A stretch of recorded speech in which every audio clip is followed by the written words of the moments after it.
स्वागत है आपका मेरे चैनल निखार ब्यूटी एंड पर्सनल केयर पे। ये हमारे गुरुजी हैं आचार्य हरिश्चंद्र जी। गुरुजी से मैं कुछ जानना चाहती हूँ। मैं बहुत दिनों से गुरुजी सुन रही हूँ ये आंवला नवमी के बारे में, और अब तो हम लोग की पिकनिक भी होने जा रही है गुरुजी।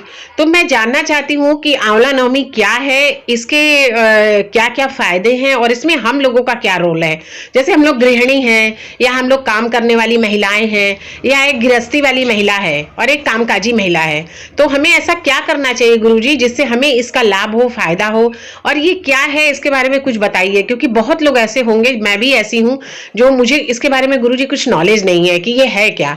तो आप इसकी जानकारी देने के बाद ये भी बताइए गुरुजी कि हम लोग क्या करें इस दिन जिससे हमारे घर में सुख शांति का वास हो और हमारे ऊपर रोग कष्ट से हम दूर रहे। तो गुरुजी हमारे व्यूअर्स को थोड़ा आप जानकारी दीजिए। तो आइए सुनते हैं गुरुजी हमारे क्या बताते हैं। पहले मैं प्रणाम करती हूँ गुरुजी को, और गुरुजी इस बारे में थोड़ा जानकारी बताइए। तो नमस्कार सभी इस चैनल को देखने वाले महानुभावों को, मित्रों को, आप सब लोगों का स्वागत है। चूँकि आप लोग देख रहे हो कि कोरोना काल भी चल रहा है, और विशेष करके अभी हम आज अक्षय नवमी, आंवला नवमी की हम बात आपके समक्ष, जो कल है गुरुजी, शायद जो कल है, हाँ, उस बात को आपके सम्मुख आज प्रस्तुत करने जा रहे हैं, जी आपके सामने कह रहे हैं। तो चूंकि कार्तिक का महीना भी बहुत शुभ माना जाता है, और कार्तिक महीने में भी ये शुक्ल पक्ष चल रहा है, और कार्तिक महीने की शुक्ल पक्ष की जो नवमी होती है जी गुरुजी, उसको आम्ल नवमी या आंवला नवमी या संस्कृत में अक्षय नवमी का नाम दिया जाता है। चूंकि वर्ष में दो ही ऐसी नवमी आती है, एक तो आपने सुना होगा अक्षय तृतीया, जी हाँ गुरुजी, इसके बारे में है थोड़ी जानकारी। एक है अक्षय नवमी। चूंकि अब अक्षय तृतीया के बारे में तो हर कोई जानता है, वो प्रस्तुत मतलब जो कि पेपर इत्यादि में आ जाता है, स्वर्ण इत्यादि के लिए बहुत अच्छा होता है। किंतु ये जो अक्षय नवमी जो बनाई गई है, उसका एक कारण ये था, क्योंकि ये मौसम ठंडी का होता है। क्या होता है? हाँ। अब ठंडी के मौसम में ज्यादा करके सर्दी, जुखाम, खांसी या अन्य प्रकार के जो रोग होते हैं वो बहुत जल्दी ही व्यक्ति में मतलब जो कि उभरने लगते हैं। तो इन सब के निवारण के लिए भी मतलब जो ये जो आंवला है वो रोग का क्या है, कारक है। मतलब कहने का तात्पर्य ये है कि रोगों को ये निवारण करता है। एक कहते हैं कि जिस प्रकार से कहा जाता है कि एक अनार 100 बीमार है। जी हाँ गुरु। जिसे एक मतलब जो है कि अगर 100 मरीज भी हो तो एक अनार ही उसके लिए पर्याप्त है। उसी प्रकार से मतलब जो है कि ठंडी के अंदर, शरद ऋतु के अंदर ये जो आंवला होता है, जो पित्त को भी दूर करता है, कफ को भी दूर करता है, और शरीर में एक प्रकार की एलिजिबिलिटी, जो बौद्धिक स्तर को भी ये बढ़ाने वाला होता है। तो अब ये अक्षय नवमी क्या है, ये आंवला नवमी क्या है, उसके बारे में हम आपको बताना चाहेंगे। क्योंकि छोटी सी एक दंत कथा आती है कि इस दिन आप लोग सभी लोगों ने सुना होगा, ये एक दंत कथा के अंतर्गत है कि जब भगवती तुलसी ने जब भगवान विष्णु को श्राप दे दिया तो 3 रूप में विभक्त हो गए थे, जिसमें आपने सुना होगा शालिग्राम पत्थर, जी हाँ, केले का पत्ता, और हाँ, कहीं कहीं चूंकि मतलब जो है जिसको आप लोग पीपल का पेड़ भी कहते हो। लेकिन हाँ, अब भगवती लक्ष्मी ने सोचा कि मेरे स्वामी तो अब चले गए, अब मैं क्या करूं, क्योंकि जहां स्वामी वहां दास।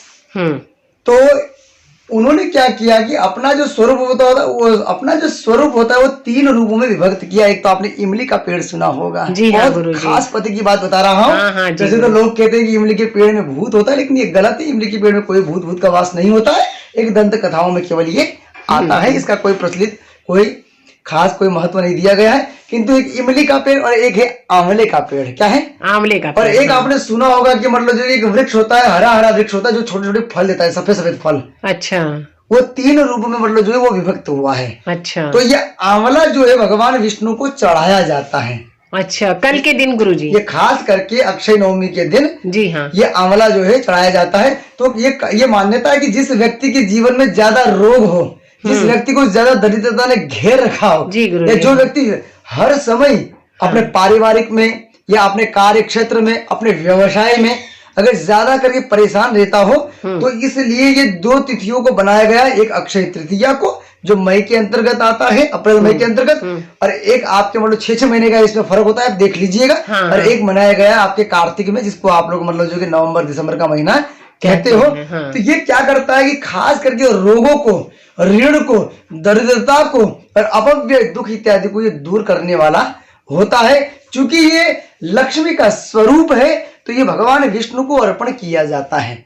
बहुत अच्छी बात है। और मतलब जो है कि अगर इसको अपने घर के दहलीज पे, जी गुरुजी, हाँ। 5 जो आंवला होता है यदि अपने घर के दहली पे अगर उसको लटका दिया जाए तो ये मान्यता है कि किसी प्रकार का जो रोग होता है वो वहां पे फटकता नहीं है। तो गुरुजी इसका कुछ समय होता है, कितने बजे लगाना है, कैसे लगाना है, जरा इसके बारे में भी हमारे शास्त्रों के अनुसार तो जहाँ पे अक्षय शब्द आ जाता है, जी हाँ, वहां पे तो कुछ देखने की आवश्यकता ही नहीं है, क्योंकि कहा जाता है कि न क्षयति अक्षय, कि जिसका नाश न हो वो अक्षय है। जी हाँ। हालांकि इसे समय की कोई भी मतलब जो कि प्रावधान नहीं, लेकिन फिर भी एक हर एक चीज का एक समय होता है। जी गुरु। तो जैसे मैं आपको बताना चाहूंगा कि 9:39 विशेष करके, जी हाँ। और वैसे तो जिन जिन राशियों का जो मतलब जो जैसे मेष, वृषभ, मिथुन, कर्क, सिंह, जी ये जो राशियां बताई गई है उनके लग्नानुसार, लेकिन विशेष करके मतलब जो इसका शुभ मुहूर्त 9:39 ही दिया गया है। तो इसमें यदि आप आंवला खरीद करके यदि अपने घर के द्वार पर, वो अपने मंदिर पर,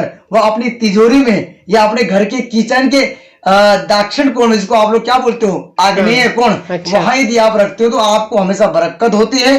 रोग हुआ, दरिद्रता हुआ, ऋण हुआ, इनसे आपको छुटकारा मिलता है। बहुत बहुत धन्यवाद गुरुजी, इतनी अच्छी और इतनी प्यारी जानकारी देने के लिए मेरे व्यूअर्स को। क्योंकि आज गुरुजी जैसे आप जान ही रहे हैं, कोरोना है और बीमारियों से तो शायद ही कोई बचा है। गुरुजी सभी लोग कोई ना कोई बीमारी से ग्रस्त हैं, तो अगर इतना अच्छा मौका हम सभी को मिला है तो मैं अपने व्यूअर्स से यही प्रार्थना करूंगी कि आप गुरुजी की बात को मानिए और आंवला जरूर अपने जिस स्थान पर गुरुजी ने बताया है वहां लगा कर देखिए इसका क्या असर होता है। मैं भी कल जरूर ये करने वाली हूँ गुरुजी के कहे अनुसार। दूसरी बात ये भी जानना चाहेंगे गुरुजी, क्या इसमें कुछ दान उनका भी है कि हम इस दिन कुछ दान करें तो हमारे लिए अच्छा होगा? देखिए वैसे तो कार्तिक का महीना जो होता है वो विशेष करते, क्योंकि भगवान कहते हैं कि मासे सुमाशा नाम कार्तिक मास। जी गुरुजी। क्योंकि कार्तिक मास भगवान शिव के पुत्र के नाम से कार्तिक के नाम से जाना जाता है। जी हाँ गुरुजी। तो कार्तिक, चूंकि कार्तिक जो है वो सदा ही एक ब्रह्मचारी है। क्या है? ब्रह्मचारी। विशेष करके दक्षिण में उनकी विशेष पूजा होती है, अयप्पा नाम से मतलब जो है अच्छा प्रसिद्ध है। हाँ। तो कार्तिक मास जो होता है वो संपूर्ण प्रकार से अंधकार से प्रकाशित की ओर आपको ले जाने वाला मास है। बहुत अच्छा। हाँ। अज्ञान से ज्ञान की ओर ले जाने वाला ये मार्ग से, और दुख को, ऋण को, दरिद्रता को करने वाला, मतलब दरिद्रता को दूर करने का ये मास है। जी हाँ गुरु। हमारे कहने का तात्पर्य यह है कि आपने जिस प्रकार से ये प्रश्न पूछा कि इसमें दान क्या जाए। हाँ जी। तो विशेष रूप में जैसे मैंने आपको बताया कि आंवले का दान तो देना ही चाहिए, लेकिन इसमें जो कुष्मांड होता है, कुष्मांड को हम लोग बोलते हैं कोहड़ा। ये विशेष करके अगर आप कभी गाँव घरों में आप देखेंगे तो घर की छतों में ये लगा होता है। जो गाँव घरों में रहा होगा, तो कुष्मांड का मतलब होता है, जो कोहड़े का मतलब जो लोग दान देते हैं, पंडित को देते हैं गुरुजी या किसी गरीब को? देखिए ये आपने बहुत अच्छी बात पूछी है। तो ये जो दान जो दिया जाता है, आप किसी भी, चाहे वो ब्राह्मण जरूरतमंद को, चाहे किसी जरूरतमंद को आप दे सकते हो। तो कोहड़ा जो होता है वो क्या करता है, शरीर के लिए आयु वर्धक होता है, खून के लिए भी क्या होता है, खून का वर्धक होता है, नेत्र की ज्योति के लिए भी ये क्या होता है, नेत्र की ज्योति के लिए नेत्र वर्धक होता है। जिस व्यक्ति के बालों में मतलब जो समस्या हो, बाल टूटते हो, उन व्यक्तियों के लिए भी मतलब क्या होता है, ये बहुत ही खास माना जाता है। तो जो रत्न कुष्मांड में ददियात, कहा जाता है कि जो व्यक्ति कुष्मांड का दान करता है उसको भगवती लक्ष्मी रत्न का भंडार दे देती करके, मतलब पांचांग में इत्यादियों में ये प्रस्तुत किया गया है। तो जैसे मैंने आपको बोला कि चावल हुआ, आंवला हुआ, और कुष्मांड का मतलब होता है कि कोहड़े का दान अवश्य ही इस कार्तिक महीने में करना चाहिए। बहुत अच्छी जानकारी गुरुजी ने दी, और कुछ तो आपको ब्यूटी टिप्स भी इन्होंने दे दिया हेयर के लिए और आईज के लिए। बहुत बहुत धन्यवाद करती हूँ गुरुजी, आपको तहे दिल से प्रणाम करती हूँ।